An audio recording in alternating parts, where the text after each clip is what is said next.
नमस्कार दोस्तों, स्वागत है आप लोगों का आपके अपने यूट्यूब चैनल हिंदी साहित्य वाला पे।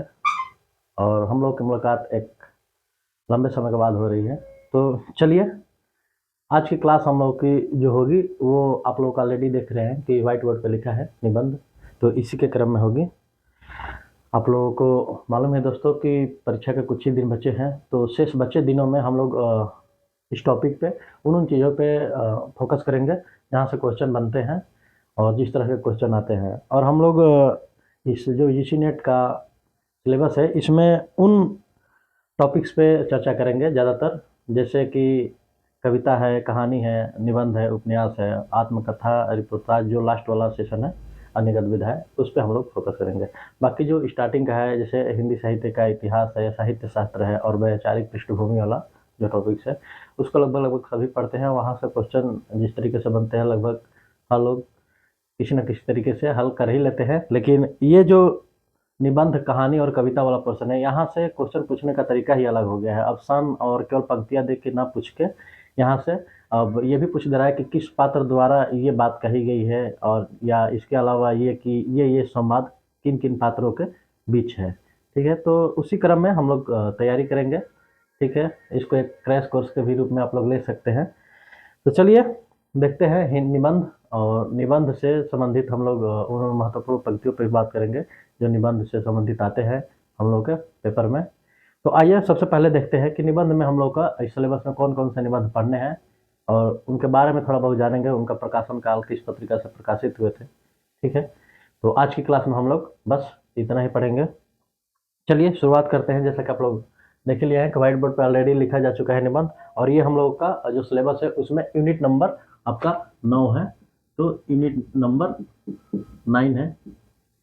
और जो हमारे दोस्त पहली बार अभी तैयारी कर रहे हैं यूजीसी नेट जेआरएफ का, तो उनको अगर सिलेबस का पूरा विवरण चाहिए तो डिस्क्रिप्शन में लिंक डाल देंगे। ऑलरेडी इस पर वीडियो बन चुका है जिसमें पूरा जो इसका सिलेबस है 10 पार्ट में बटा हुआ, उसको विधिवत रूप से पढ़ाया गया है, बताया गया है। ठीक है, एक एक चीज़ है, तो उसकी वीडियो अगर किसी दोस्त को चाहिए तो हम नीचे डिस्क्रिप्शन बॉक्स में उसका लिंक डाल देंगे, आप लोग वहाँ से जाके देख सकते हैं।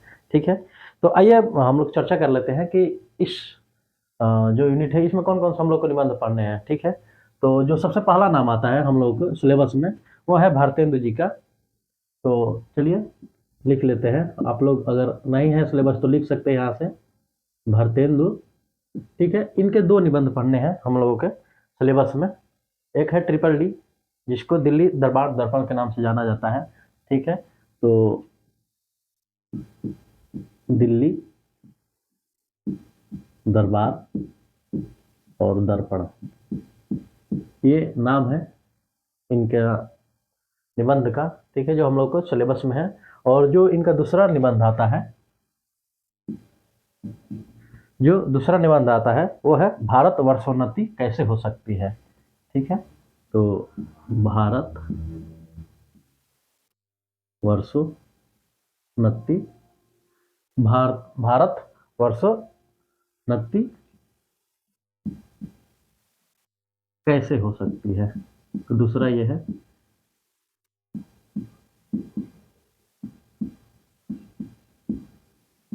चलिए देखते हैं। अब दिल्ली दरबार दर्पण है जो इसकी प्रकाशन वर्ष था जो ये 1877 था। ठीक है, तो आप लोग यहाँ नोट कर लीजिए 1877। और जो सेकेंड वाला है भारत वर्षोन्नति कैसे हो सकती है, तो ये आपका 84 में इसका प्रकाशन वर्ष था। ठीक है, तो इसका समय है 1884। ठीक है, और इसका प्रकाशन जो हुआ है ये हरीश चंद्रिका में प्रकाशित हुआ था। तो आप लोग चाहे तो यहाँ नोट कर सकते हैं हरीश। ठीक है, हरीश चंद्रिका पत्रिका थी, उसी में ये 1884 में प्रकाशित हुआ था। ठीक है, हरीश चंद है, हरिचंद, यहाँ पे ये हरिचंद, हरिचंद चंद्रिका। ठीक है, तो यहाँ से भी क्वेश्चन बन सकता है, जैसे कि भारत वर्षोन्नति कैसे हो सकती है, किस पत्रिका में से उद्धृत है, चाहे किस पत्रिका में, किस पत्रिका में प्रकाशित हुई थी, तो हरिचंद चंद्रिका।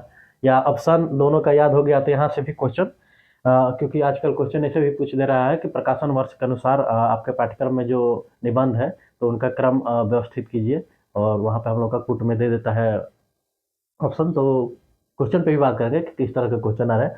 पहले हम लोग सिलेबस देख लेते हैं, इसमें इसका समय काल किस पत्रिका से प्रकाशित हुआ था, ठीक है, इन चीज़ों को। तो ये हमारे पहले लेखक थे।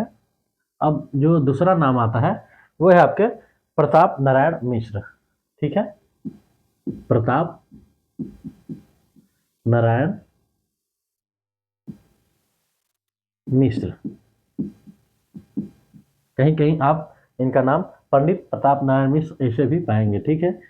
और इनका जो हम लोग सिलेबस में पढ़ना है निबंध, उसका नाम है शिव मूर्ति, शिव मूर्ति।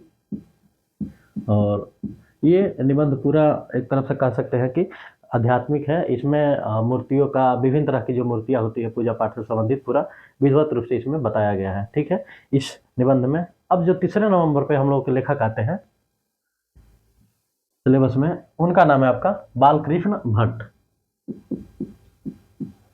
बालकृष्ण भट्ट। और इनका जो निबंध है वो है शिव शंभू के चिट्ठे, ये शिव शंभू के चिट्ठे, ठीक है। ये चूंकि सिलेबस में अभी तक नहीं बदला है, बालकृष्ण भट्ट का जो निबंध है शिव शंभू के चिट्ठे, लेकिन जो इसके राइटर है शिव शंभू के चिट्ठे के, जो हम लोग पढ़ते हैं सिलेबस में, वो बाल मुकुंद गुप्त है, ठीक है। तो आप लोग सिलेबस में यही दिया है नाम बालकृष्ण भट्ट, जो कि गलत है। तो आप लोग उसको ना देख के यहाँ इसके जो राइटर है वो होंगे बाल मुकुंद गुप्त। तो आप लोग लिख लीजिए बाल मुकुंद गुप्त, ठीक है। हम दोनों नामों की इसलिए चर्चा कर दी क्योंकि क्या होता है कि कई बार ये होता है कि सिलेबस में जो दिया है वही सही है, लेकिन वो गलती से बाल मुकुंद गुप्त की जगह बालकृष्ण भट्ट है, और वो कई वर्षों से ऐसे ही सिलेबस में चला आ रहा है, ठीक है। तो उसको आप लोग चेंज कर लीजिएगा, और जो वहाँ पे राइटर है उनका नाम बदल के आप लोग लिख लीजिएगा बाल मुकुंद गुप्त, शिव शंभू के चिट्ठे, ठीक है।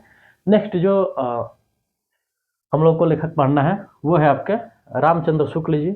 शुक्ल जी का नाम तो आप लोग सुने ही है। तो इनकी कविता है, निबंध है रामचंद्र शुक्ल, और इनका जो निबंध है कि कविता क्या है, ठीक है, कविता क्या है तो ये निबंध ही, लेकिन उसका केवल नाम यह है कि कविता क्या है, ठीक है, रामचंद्र शुक्ल जी की। और एक बार फिर से आप लोग बताएंगे कि ये जो लिखा है बाल मुकुंद गुप्त है, और इनका जो ये निबंध हम लोग को पढ़ना है वो है शिव शंभू के चिट्ठे, ठीक। और आइए हम लोग शिव शंभू के चिट्ठे के बारे में थोड़ा सा जान लें कि ये कब प्रकाशित हुई थी और किस पत्रिका से। तो ये भारत मित्र नाम की जो पत्रिका थी उसमें प्रकाशित हुई थी, भारत मित्र। और इसका जो प्रकाशन वर्ष था ये 1904 से 1907 तक, ये छोटे छोटे चिट्ठी या चिट्ठी जैसे कह सकते हैं उस रूप में प्रकाशित हुई, ठीक है। तो ये 1904 से 1907 तक, ठीक है। और ये आपका 11 अप्रैल से 9 मार्च तक हुई थी। तो आप लोग चाहे तो यहाँ लिख सकते हैं 11 अप्रैल 1904 से आप लोग यहाँ पे लिख सकते हैं 9 मार्च 1907 ईस्वी तक, ठीक। तो ये शिव शंभू के चिट्ठे के बारे में कि कब प्रकाशित हुई थी और किस पत्रिका से, तो आप लोग यहाँ नोट कर सकते हैं, ठीक है।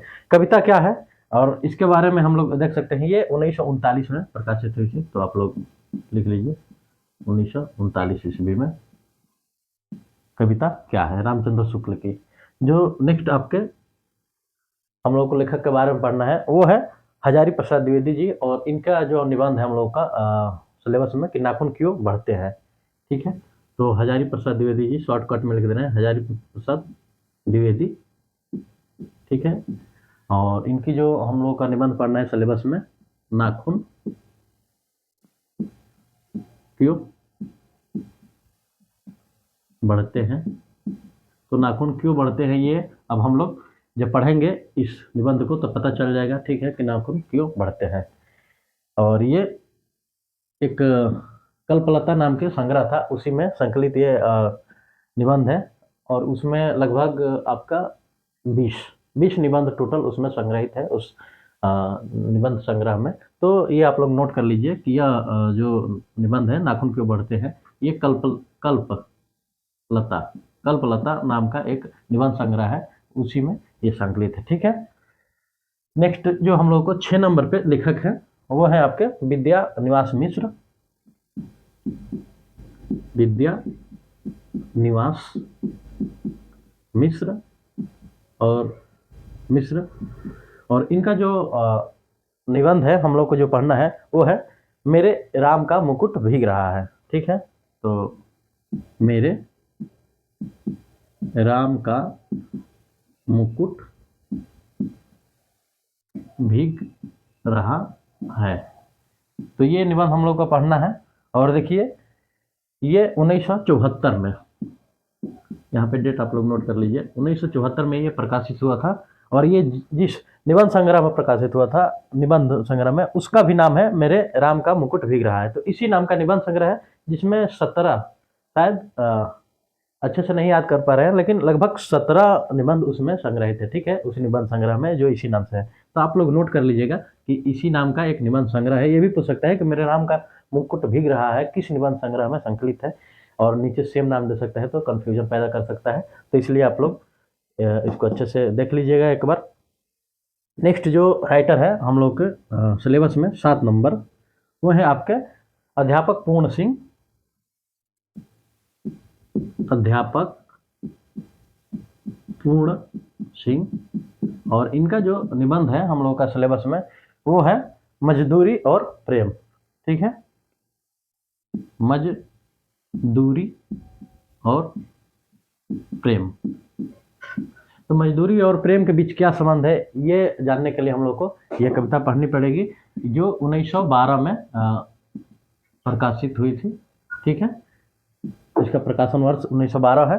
और मज़ेदार है कि इस जो निबंध है इससे हमेशा क्वेश्चन बनते हैं, क्योंकि ये प्रकरण में 3-4 दिया गया है, और उन प्रकरणों को ही, जैसे मजदूरी है, प्रेम, सभ्यता, ऐसे कुछ करके 4-5 प्रकरण है, 6, और उसी को आगे पीछे कर करके पूछता है कि इसका जो क्रम है कौन सा पहले है, सेकंड पे कौन है, थर्ड पे कौन है, और फिर उसके बाद ये कुट में इसका विकल्प देता है।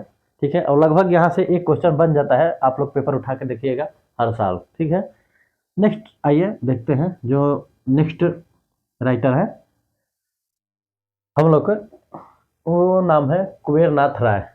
ठीक है,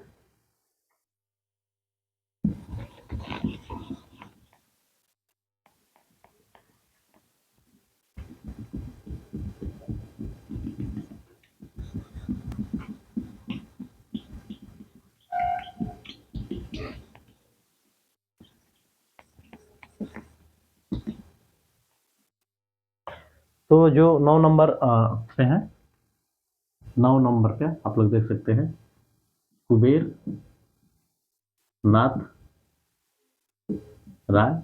और इनकी जो रचना है, जो निबंध जो हम लोग को सिलेबस में पढ़ना है, वो है उत्तर फाल्गुनी के आसपास। ठीक है, तो नोट कर लीजिए, उत्तर फाल्गुनी के आस पास, ये निबंध हम लोग को इसमें पढ़ना है। 9 नंबर पे जो कुबेरनाथ राय जी हैं, उनका जो निबंध है उत्तर फाल्गुनी के आसपास, इस निबंध को हम लोग को पढ़ना है।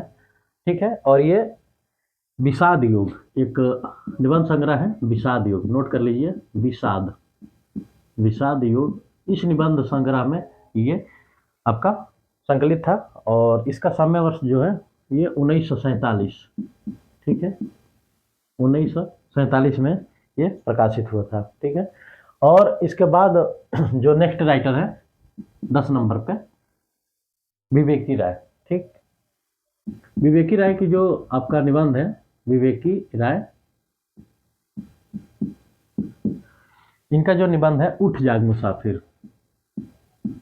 उठ जाग मुसाफिर।